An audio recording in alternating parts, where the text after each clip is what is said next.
Welcome to the Holly Hibbard Leadership Podcast, your go-to source for actionable insights, practical advice, and inspiring stories to help you lead with faith-filled purpose at work and at home. If you're looking to equip, empower, and encourage yourself to thrive in an ever-changing world, you're in the right place. I'm Holly Hibbard, and with over 20 years of experience as a science teacher, leadership coach, entrepreneur, and relationship mentor, I understand the challenges and growth opportunities that come with pursuing your passion. Whether you're chasing career goals, taking entrepreneurial leaps, or finally reaching for those long postponed ambitions, I'm here to help. So let's get comfortable having uncomfortable conversations and explore ways you can lead your family, lead your life, and find your calling with intention and faith. Hello, my friends, and welcome back to the show. I am so grateful and glad that you are here listening to this episode.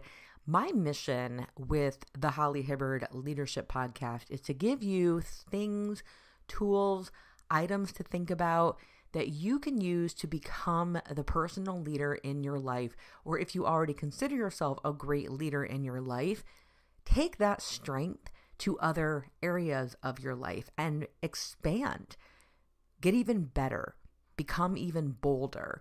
And one of the things that I do cover on this show are obstacles that I think are pretty common that people run into.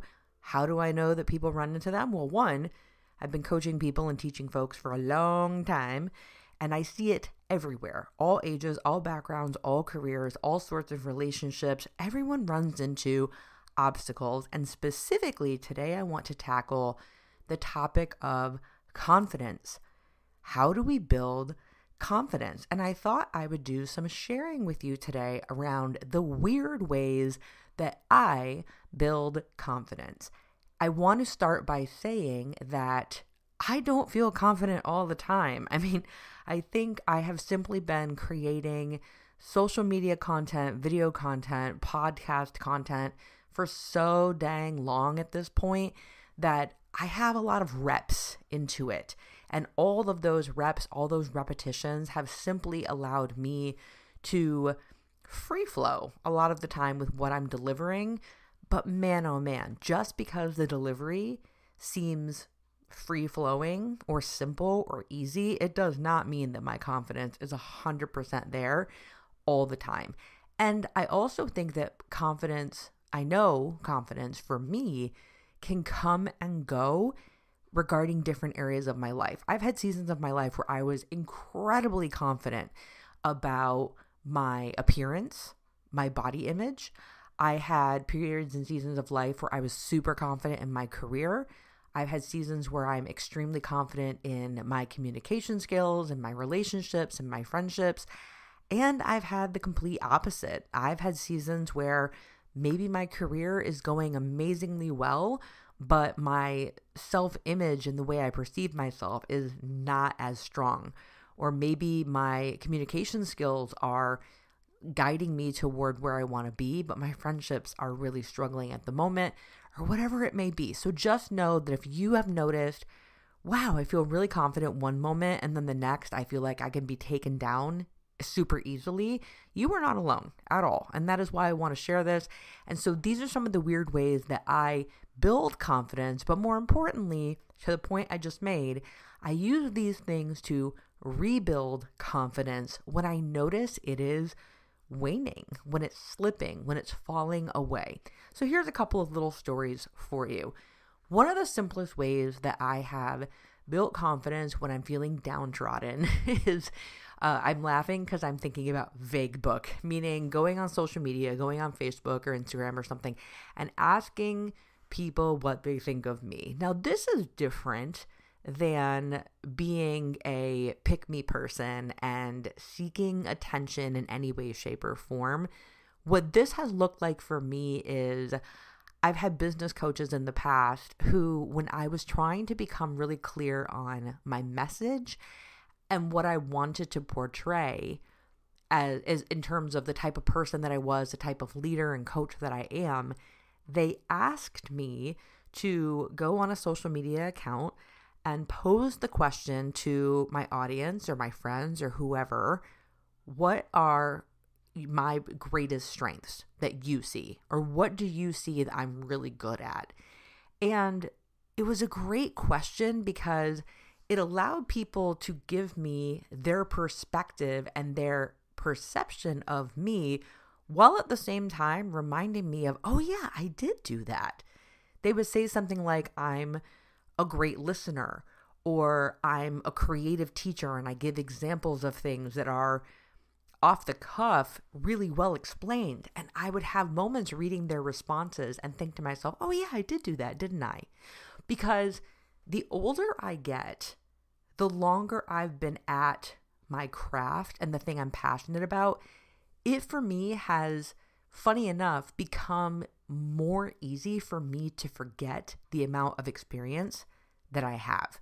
That little part of me, even though I'm going to be 45 this year, there's still that part of me that feels like a more inexperienced 20-something, like a true beginner. And I have to work against that. So that's one way that I've used to build my confidence or rebuild my confidence in a season where I'm like, oh, what do I stand for? What am I doing? What's my vision? Who am I helping? Who am I coaching? Go ask somewhere.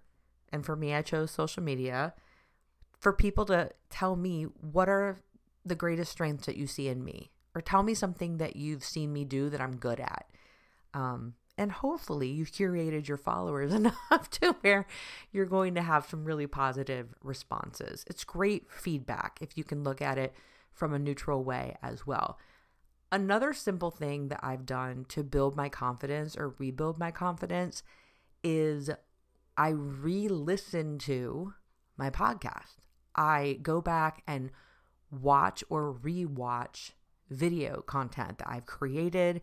I will post something or write something, a blog entry, an email, a work proposal to a company, and I'll go back and reread them every now and then. One, it's a great way for me to give myself feedback specifically with media content that I've created, because I can listen to things in how I speak. I also can notice if it's a video piece, where I'm directing my eyes, and give myself feedback on how I can improve. But more importantly, I'm listening to myself and thinking, I wasn't as bad as I thought. Because oftentimes, no lie, I record these episodes or any piece of content, and I'll have so many moments where I'm thinking, ugh, that's just terrible.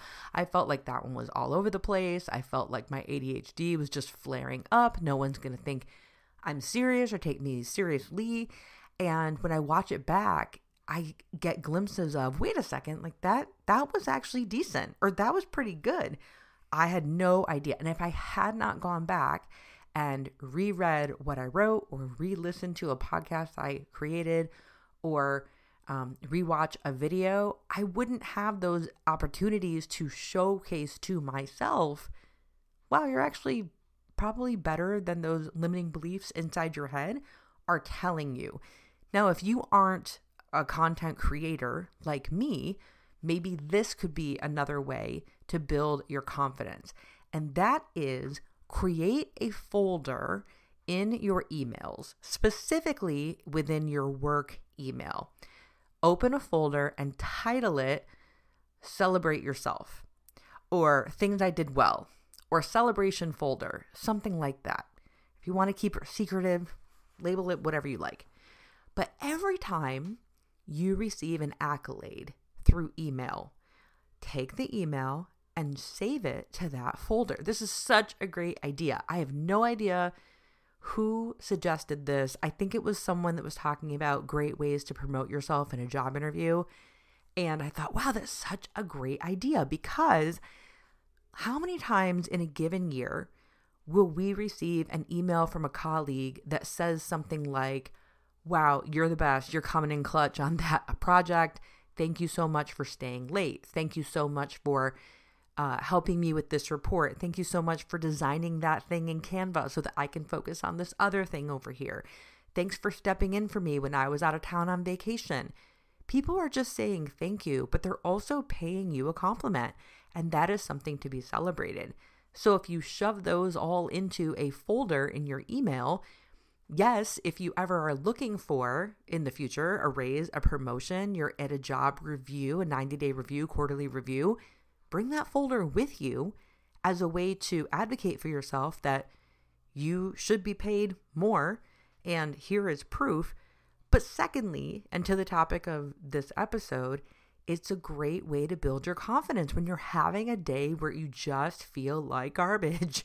You can open that folder and see it as evidence to your eyes that people do see you, they do trust you, you do show up for people, you are doing a good job, and use it as a reminder. So that's another weird way that you can build confidence. And again, if you create media, that's one avenue, but if you don't, your email inbox is a great support system. Another thing that you can do that's kind of a weird way that I've found that I build confidence is revamp your resume or your LinkedIn profile. And this was so unintentional, but I decided to look for contract work to complement the work that I do as a leadership and executive coach. And while I was editing all this about a year ago, because I have not put myself out there with a resume in so long, I had to go in and edit my experiences. And holy cow, I didn't realize just how much experience I have in my life until I had to document it on one page. And it was really challenging, but also very reaffirming of, yeah, dude, like you've been here. You're going on, closer to 50 than you are to 40 almost. So you've been here a hot minute. You've done a lot. Where is this mindset coming from that you don't have experience or that you don't know anything or you haven't earned your spot or whatever the trashy belief was I carry on that particular day. And it builds confidence. I also, having started my coaching practice in 2014, have endless files in my Dropbox, videos and copy I've written and workshops and PDFs I've designed. And I can go through those files and look at things I was making in 2014 compared to what I was creating in 2017, 2020, 2022 to today. And just seeing the progress of my work, the improvement of my skill set is a way that I build confidence. So maybe for you, in the thing that you take the most pride in, it might not be in your career path, but let's say you have a philanthropic side and you are really involved with a local charity or something in your church, or you're on the PTO at your kid's school, or the way that you even document your life as a spouse or as a parent. There are probably things that you have record of that you have truly gotten so much better at. And taking a moment and going down memory lane, it's easy to want to avoid it because there are some cringeworthy moments in there of, oh, I can't believe I did that. That was so amateur. But there are also so many opportunities where you can see how far you've come, and that absolutely will build your confidence. The last thing I want to share with you today is a way to rewrite those thoughts that might be telling you that you should not be confident. So I've referred to those things as the trash talk that's in your head, those limiting beliefs, whatever you want to call them. We all have them, and they're very difficult to get rid of. And so I want to share with you that sometimes when I'm thinking those things or feeling those things, all these things that I'm working through, I'm not able to just do one of these acts and all of a sudden, poof, it goes away. But rather, what I can choose to do is write out these thoughts on a piece of paper, all the things that I am thinking of, the put downs, right? Put them on paper in front of me, and then try to justify why those thoughts are my thoughts. Try to justify where they came from, meaning come up with facts that back up the thought that you are incapable of handling XYZ. And I promise you, one, it's really tough to come up with facts that you are going to, set ablaze to every area of your life. But two, what probably will come to mind as you're trying to think of all these ways that you've destroyed your life, what oftentimes comes to mind are moments of adversity, of moments that generated resilience, where you're thinking, wait a minute, I know that's just a silly belief that I have, because I know factually I have done all these other things that's the total opposite of that belief. And so that's an activity that you can do if you're the journaling type, or just sit and quietly think about it. But that can also support you in building up your confidence, just to see that these beliefs are not based on fact or real events. So I promise you that can help to turn it around. I would love to know from you, what are some weird ways that you have found in your life that you build back your confidence, or you build confidence to begin with? And I especially love when your methods don't always involve an outside audience affirming you in some way. There is total benefit to that. I even shared a couple of those today. But there are things that you can do for you, by you, and with you that are going to bring your confidence back up to where it could be. Hope you liked this episode. Thank you so much again for tuning in. And until next time, I'll talk to you next time. Thanks for listening. I'm high-fiving you right now because I'm so proud of you for putting your personal growth first. Remember, I believe in you, and with faith-filled intention and committed actions, you can lead your life, purpose, and family to wherever you dream possible. If you enjoyed this episode, it would mean so much to me if you'd take 30 seconds to help others discover the show. Leave a 5-star review on Apple Podcasts, share the show with your friends and family, or screenshot this episode to your Instagram stories and tag me at the Holly Hibbard. Remember, you're not alone in this journey. I'm always here cheering you on, and until next time, stay curious, remain encouraged, and keep empowering yourself. You're doing better than you think. I promise.